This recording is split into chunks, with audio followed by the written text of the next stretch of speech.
coming up. Sure, so we got some nice presents last year. What did I get for Christmas last year? Cancer. Amazing, makes it really awkward. Don't really like being asked, am I well? Because of that reason. I was 3 months into chemotherapy, went into my oncologist's office. She's like, oh, hi Gareth, sit down, you well? Like, am I well? I'm in here, I'm in chemotherapy with you, of course I'm not fucking well.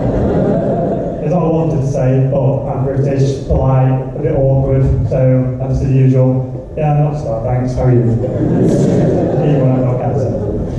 I know quite a few looking at me thinking, he looks quite young to have cancer, which I do understand, but I'm turning 30 next year, I'm from Doncaster, so given our life expectancy, that's almost middle-aged.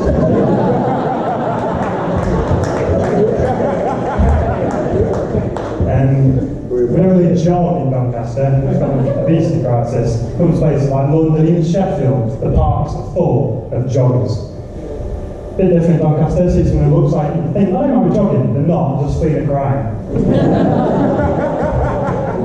I was in a park recently in London, couldn't move for joggers, so I dived into bushes out of the way. Also quite a lot of dog shit on the floor. It's a bit different in the parks in Doncaster. You can't move for all the XL bullies running around, and you have to be careful not to stand in all the human shit.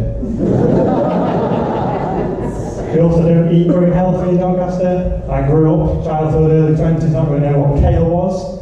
Wasn't until I went to university, met someone middle class, I now know what kale is. So like cabbage for twats.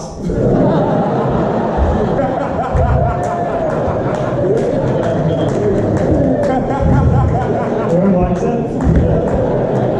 Having cancer this year has made me think about death a lot. Mainly deaf people who told me how I feel, because the great Aunt Tess died of cancer, age 94, in 1997. So relatable, their stories bring a tear to my eye. And unlike their stories, I'm not dead. So I had surgery for cancer back in February. Don't really know what to expect, go into an anaesthetic room, wake up 7 hours later with a wire in every orifice looking like the back of a TV.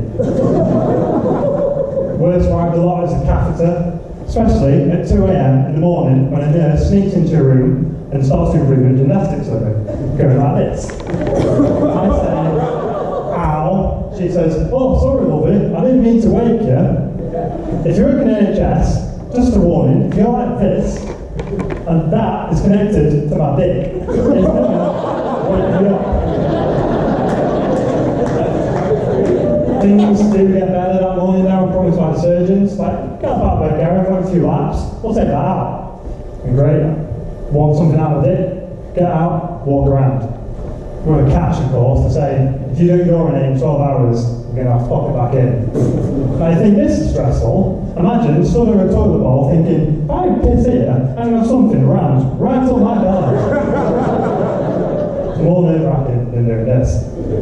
It's not the only medical condition I've got, and it's quite a big one, but I've also got something called Crohn's disease. It's got many symptoms, but since it's supposed to be a comedy show, I'll tell you about the funniest one. Sometimes I shit myself. Last time this happened, I was in IKEA, having a lovely time, and suddenly the warning came. I'm going to shit myself. I need to find the toilet, so I turned back, running past the arrows, which is a crime in IKEA, lots of tucks, funny looks, thinking I need to get there, so I'm running for a occasional stop for a clenching my buttocks, and then this Joe Wick bollocks, you should do Gareth Crohn's flare up, butt clench workout. Get the boots like that. Eventually get to the toilet.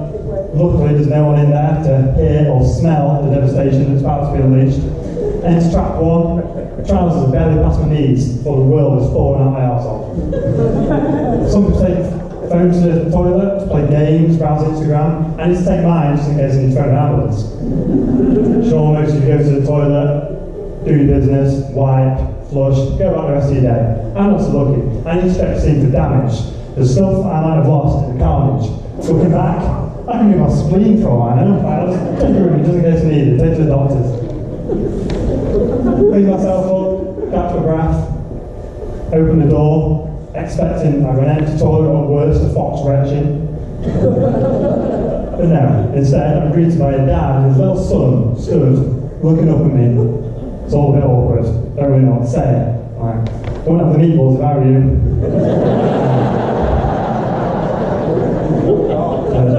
Last thing I want to talk about, with Crohn's disease, we have to have something called colonoscopies. Can't help the arsehole. With Crohn's, you have to have one every year for what they call surveillance. I don't know how to call it. I don't think ISIS is a hand up there or something. Before the procedure and that, before they give you 2 litres of military-grade laxatives. Now, if my arsehole had not suffered enough, drink this stuff. I've got so many piles by the end of it, it looks like a bunch of grapes. On the day of the procedure, you go into a little side room, they run through all the risks. Stuff like, I don't know, like perforate your bowel. It's like, oh yeah, I don't need to know that before I'm about to go in. So you have to sign the form. It's basically consensual abuse. Go into the room, meet the doctor, gets you to line inside. He says, relax, because this is how we always try and put you relax. Then he pops in what I presume is the camera, but God knows what I've agreed to on that form. He works his way through, feel like a week, and eventually says to his nurse, right, I think we're at the end. But to me, he thinks, great, I'll be out of here in 5 minutes. But no, it's the same amount of time in as it is to get out. I don't know, if I was expecting just to take it out like we started a petrol lawnmower, like, come on, get out. So instead, it's a bit more delicate, like he's in a really shit magic trick, just pulling an endless wire out of my arsehole. Eventually it's over, wheel back out. Feeling very sorry for myself, sore bum, covered in lube. Reminded me of a work experience placement in year 11 with third Sheffield.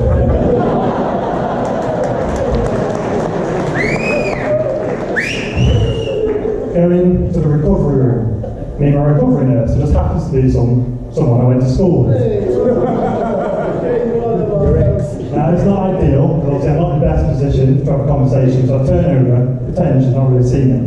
Or she'd seen my name on the form. Comes up like, oh Gareth, I've seen you in ages. Are you well?